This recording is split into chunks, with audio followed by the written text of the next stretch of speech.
Do you have an electric car? This is a question. There are advantages, there are disadvantages. I want to speak to Mark McCall, who very much is associated with the electric vehicles. He's with the EVANI, Electric Vehicle Association, NI.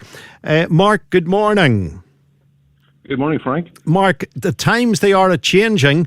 People who are getting the free electric top-ups, that is going to change. Is it next month, Northern Ireland electric car users to pay for the on-street charging? Yes, so that's the ESB announcement yesterday, Frank. ESB have probably the largest network still in Northern Ireland, and on the 26th of April, that free charging will come to an end. But it's something, that as an association we broadly welcome. The vast majority of our members believe this will be a step forward. Explain why it will be a step forward, just to bring people up to date. Basically, electric vehicle drivers in Northern Ireland, they're going to have to pay the charge for charging their car on the street. There's already an option on purchasing, isn't there? You can purchase a charge off street in some other service stations or whatever. I haven't got an electric car, so tell me what's available to me if I had one. Yeah, so this ESB network was the one that rolled out initially in 2011, the one that probably most people have seen. There are other organisations now starting to roll out their own networks, but it was often referred to as the public charging network in Northern Ireland by DFI and others. But it's been free since inception. The problem is that, a couple of problems. There's been no business model really with no income. The chargers have fallen into disrepair and come to the end of their life. So a lot of them, some of our users would say out of 6 in OMA, perhaps 5 are out of order, this sort of thing.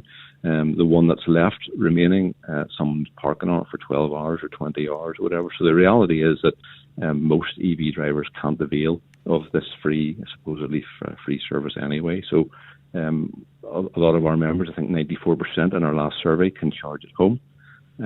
That's probably because it's very difficult to own an EV in Northern Ireland still if you can't charge at home because of the lack of public charging. Yes, but can you, this is there's $1 million question I'm not sure of. Can you purchase an electrical charge up somewhere up and down the country? Yes, you can. So there are other, I think at the last count on our website, we have about 16 different projects or companies that are rolling out charging across Northern Ireland. So on top of ESB, there's companies like EasyGo, Weave, Maxwell, Tesla, Everrun, SSE, BP Pulse. All these charge point operators have arrived at last. And are they on filling station forecourts? Where would I go if I had an electric car to pay for a charge? Well, that's what we'd like to see. I think that the Everrun announcement a few weeks ago was that they're hooking up with nickel oils, so you will see them at some petrol stations there. Maxwell have got one on the Crumlin Road in Belfast and a large hub, very impressive hub at their filling station in Hollywood. So I think, again, referring back to our survey last year, I think it was the second or third most popular choice for where people want to see chargers.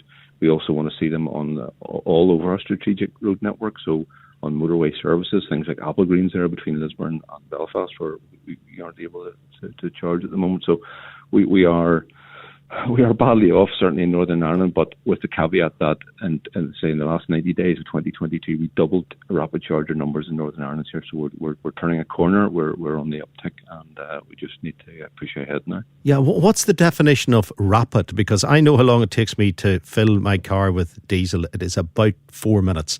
So what's a rapid charge with an electric vehicle at present?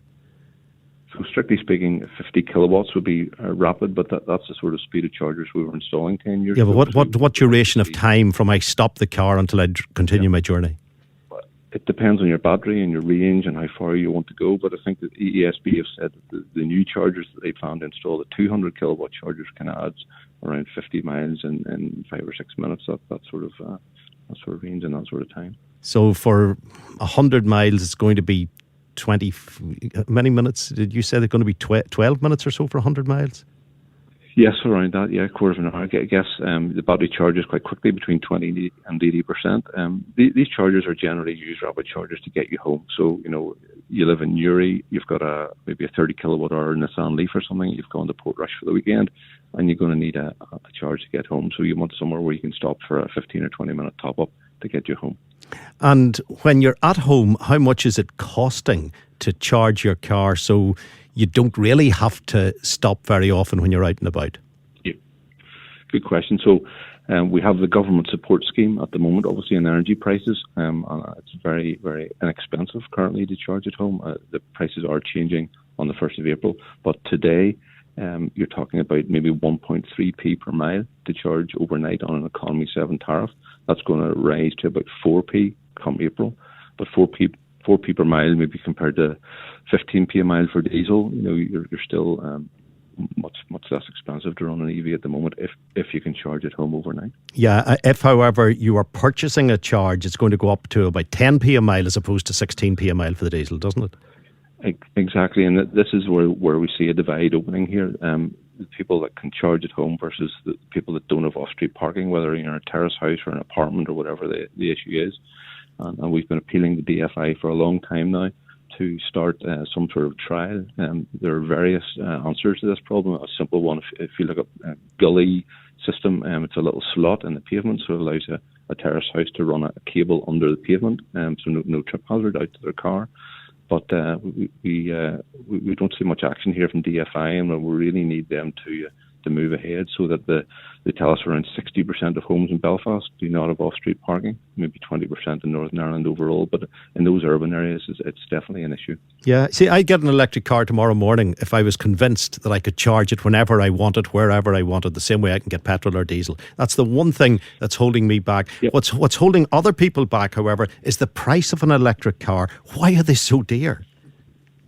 Yeah, and we've seen prices drop recently, and we now have people complaining about the drop in EV prices as well. Tesla made a large drop in their prices lately, and that had a knock-on effect on the whole EV market. So, yeah, sometimes you can't win here. But yes, we definitely do need to see, whenever we survey our members again, the two... Yeah, just explain, how would it have an effect on the market if they drop the prices? An adverse effect in some way? Does it make the second-hand market... pretty worthless if the new market is cheaper?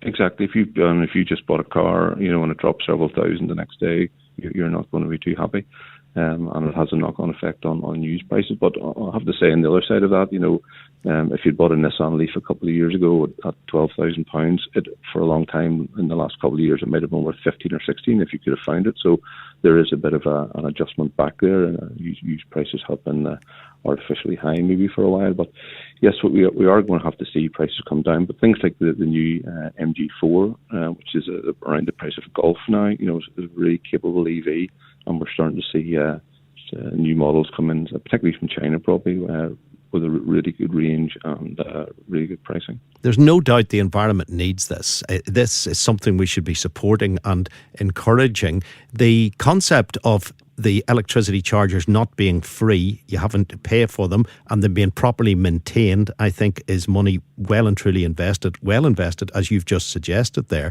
because there's no point having a facility if it's dilapidated. So let's run it properly, let's make it available to everyone, and encourage people to get into an electric vehicle.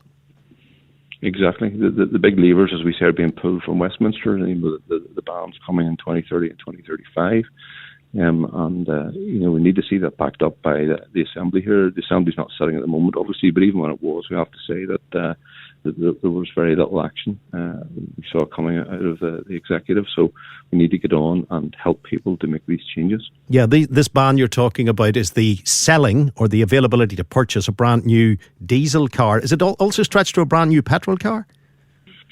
Yeah, so purely petrol and diesel powered vehicles are going to be banned by 2030, although there is talk that that's softening at the moment, which we hope doesn't happen. But you'll be able to buy a hybrid petrol or diesel in 2030, and then a ban on hybrids as well in 2035. And what's the future for the second-hand diesel, or for the person who's a bit of a petrol head who's got an old vehicle that they've kept for years? Will they still be able to get petrol and diesel to fuel their motors?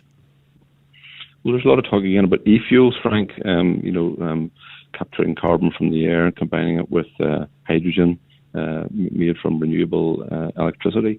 And we can see possibly a small market for that, to run some classic cars, perhaps, just in the way that we haven't banned coal to run a steam engine, from yesteryear at the moment, and I can see that. But e-fuels are probably mostly going to have to be used for aviation and things like that. So that's certainly not an answer for most transportation, but it'll allow maybe some classic cars and things to run on. Yeah, but surely we'll still be able to buy diesel 20 years from now. Yeah, it all depends on the uptake of EVs. Those bans in 2030 and 2035 are only on new purchase vehicles, so there will still be a second-hand market. And yes, it'll probably take a good 20 years for those to work their way out of the system, I would say. And I suppose many people will be wondering as they look forward. They'll be thinking, will we see a dramatic change now that they're introducing these tariffs? Are you expecting a major uptick in the foreseeable future on the EVs? Absolutely. I think it's one direction of travel now. A couple of quarters ago, 22% I think of new car sales in the UK were full battery electric vehicles.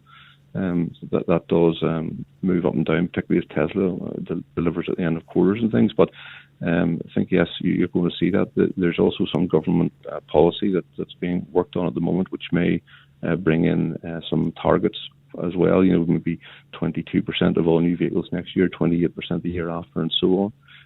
Which will pretty much mandate the uptake of EVs. Yeah, Cahill's asking, are they any good for farming? Surely we need diesel and diesel in particular to pull heavy duty machinery. Like electrics, you're going to go through a lot of electric pulling a big load of round bales. Yeah.